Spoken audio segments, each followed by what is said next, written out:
Salut, c'est Tania Saint-Val, donc Black Boss. Alors, première question, Tania, comment ça va déjà? Bah écoute, je vais bien par la chaleur, je suis en Martinique, on a fait des petites courses ce matin, ce soir je mangeais chez des amis, on s'est acheté du petit poisson pour faire un bon poisson grillé. Non, ça va, très prochainement j'ai une petite prestation à la ferme Périne, je suis contente, heureuse. Alors Tania, tu n'arrêtes pas, hein, ça fait pratiquement plusieurs mois que tu tournes comme ça avec, par rapport à la sortie du dernier album là. Vous trouvez, enfin si, moi j'ai l'impression, c'est bizarre parce que les gens, j'ai presque l'impression à vous entendre tous parler que je suis hyper active. Non, je crois que je m'arrête, je crois que les gens vont travailler tous les matins, tous les jours ils vont travailler, ça pose de problème à personne. Non, je pense que je suis artistiquement, j'ai toujours des choses à faire, c'est intéressant. Mais ça va, je suis un petit peu fatiguée parce que c'est les vacances, mais en même temps il y a tellement de périodes dans l'année où l'artiste en général ne travaille pas, que ce soit le début de l'année, pendant la Toussaint, que ce soit moi les périodes de carnaval, j'aime pas trop bosser donc je bosse pas du tout, période de carême, donc voilà c'est important de travailler aussi tout simplement.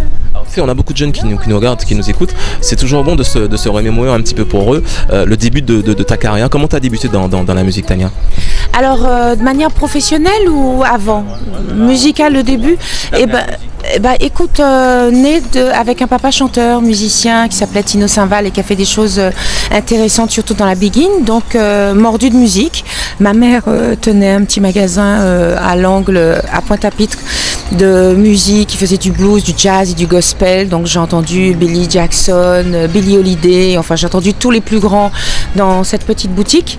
Et puis j'ai aussi côtoyé des grands noms de la musique, mais particulièrement guadeloupéenne, parce que je connaissais Céline, je connaissais Debs, enfin bon, pour moi c'était facile. À 9 ans, j'avais envie, donc j'ai fait un concours de chant, mais j'ai pas pris d'être arrivée 4e, donc ça je me suis dit, j'ai ma revanche à prendre. Et puis après, j'ai commencé à chanter, j'ai travaillé avec Dominique Zorobabel dans une petite équipe d'enfants, 13-14 ans, on avait monté des petites comédies musicales avec un monsieur très connu de l'époque qui a fait de belles choses, Daniel Forestal, on a dansé, on a fait des claquettes, j'ai chanté, j'ai fait plein de trucs, et plus tard j'ai monté une équipe de chœur. Soit avec Christian Nobidol, soit avec Dominique Zorobabel, mais j'ai vraiment monté une équipe de chœur. Donc on travaillait beaucoup dans les studios de Pierre-Édouard Décimus, de Georges Décimus, on faisait tous les tubes, hein, tous les grands trucs d'Éric Brouta et tout ça, on était gamines et on faisait tous les chœurs pratiquement. Et puis plus tard, j'avais déjà commencé à faire des maquettes, mais j'étais pas plus branchée que ça en fait, c'est vraiment un hasard. Mais un hasard quand même, il fallait s'y attendre. Et c'est Henri Debs un jour qui a dit « Mais j'aimerais bien écouter vos maquettes ». Et là, on avait 4-5 chansons. C'était juste après la sortie de l'album de Jocelyne Béouard. On avait 4-5 chansons. Il a écouté. Il a dit « Mais je produis ». J'ai dit « Ah bon ?» Et en fait, j'étais à l'école.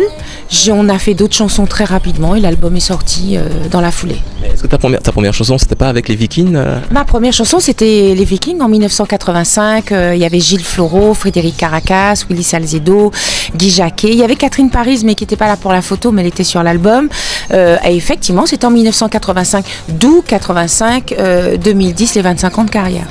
Alors justement, bon, je pense qu'il y a plein de choses à retenir, Grand Méchant Zouk, les albums en solo, mais si tu avais quelques dates à retenir, tes plus grandes dates à toi, ce serait quoi? Alors les toutes premières, Burkina Faso avec Zouk Machine au stade du FESPACO, 4 août. Et c'était extraordinaire parce que j'ai rencontré les plus grands, notamment Fela. Il y avait des grands noms, des Américains. C'était assez exceptionnel. Et puis je quittais ma petite Guadeloupe natale en fait. Et on était au Relais Bleu à Paris. C'est important parce que je me rappelle de l'hôtel. Et on avait pris l'avion en partant par la Belgique. Et on est arrivé au Burkina Faso. C'était magique. Et puis pourquoi ce rendez-vous est magique? Parce que c'était la première fois que je serrais la main d'un président. Qui était le président Sankara, qui jouait avec sa petite guitare, comme ça acoustique, et il y avait Madame Mitterrand qui était là. Donc tout ça, c'est des souvenirs qui restent, la Côte d'Ivoire.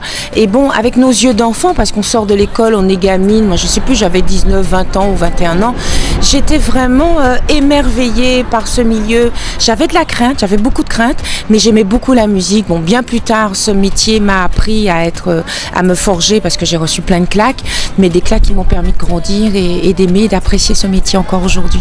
Est-ce que tu consentes aussi de faire partie des artistes que, en général, les Antillais aiment beaucoup, comme Jocelyne Béroir, Jean-Philippe Martelly, Raph Tamar, Polo Albin, il y a des artistes comme ça qui ont quelque chose de différent. Est-ce que tu es consciente de ça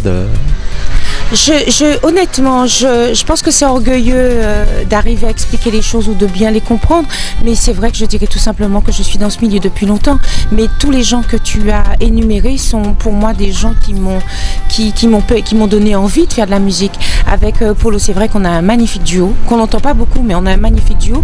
Et puis Jocelyne, j'étais gamine, j'allais regarder Jocelyne avec Patrick, avec Jean-Philippe en concert.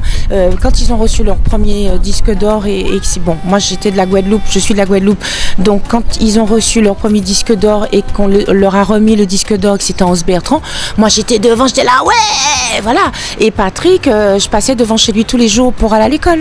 Donc oui, ce sont des gens qui m'ont donné envie à moi aussi de chanter et d'exister en tant que musicienne. Alors on va parler aussi de ce triple CD, puisqu'on n'a pas beaucoup parlé, hein. Même en radio on t'a entendu dire que bon, tu n'avais pas trop fait de promo. Là on va en parler, alors parle-nous de ce triple CD qui est sorti il y a quelques mois de ça. Alors il y a un triple CD et un double CD pour 2 prix.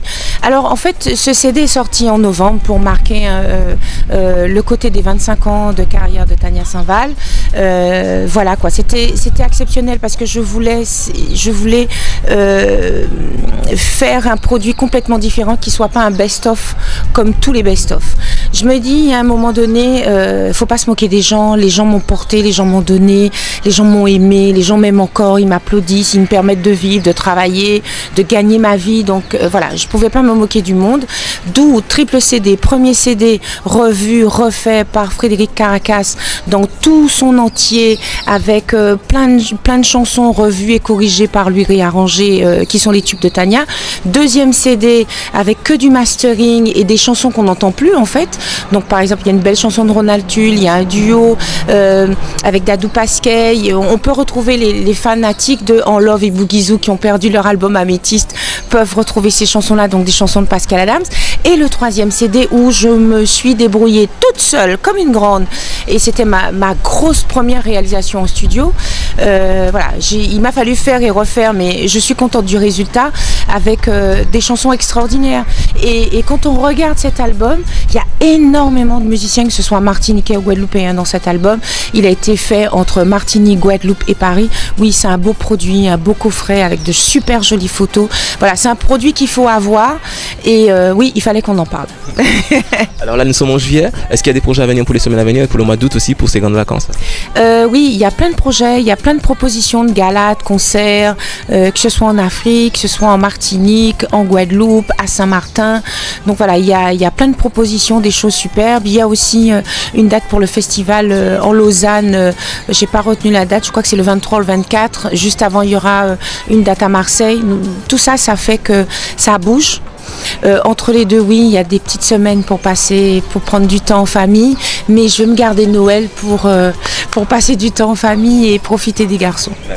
Alors KMT, on est maintenant sur le SAT, donc dans toute la Caraïbe. Si tu as un message à faire passer à tous ceux qui te regardent, c'est le moment ou jamais. Tout simplement leur dire que la musique, c'est un bon moyen d'échange, c'est une belle lettre d'amour et un don que Dieu nous a donné avec des belles notes d'amour. Il n'y a pas une mauvaise note dans la musique, c'est ça l'harmonie. Et tout simplement, j'espère que les cœurs, que les gens en écoutant cet album seront ravis. Je leur fais de gros bisous. Tania Mania, c'est pas simplement une femme, mais c'est une femme avec toute sa faiblesse, avec ses craintes, avec ses peurs, avec ses volontés, avec ses faiblesses, avec plein de choses, avec ses rêves aussi, parce qu'il y a plein de choses que j'ai pas finies et je crois que je vais rêver jusqu'au bout. Je suis encore cette petite fille, il y a encore cette petite fille en moi qui est là et qui a encore envie de choses, qui a soif de la vie et soif de faire de belles choses. Bisous à tous.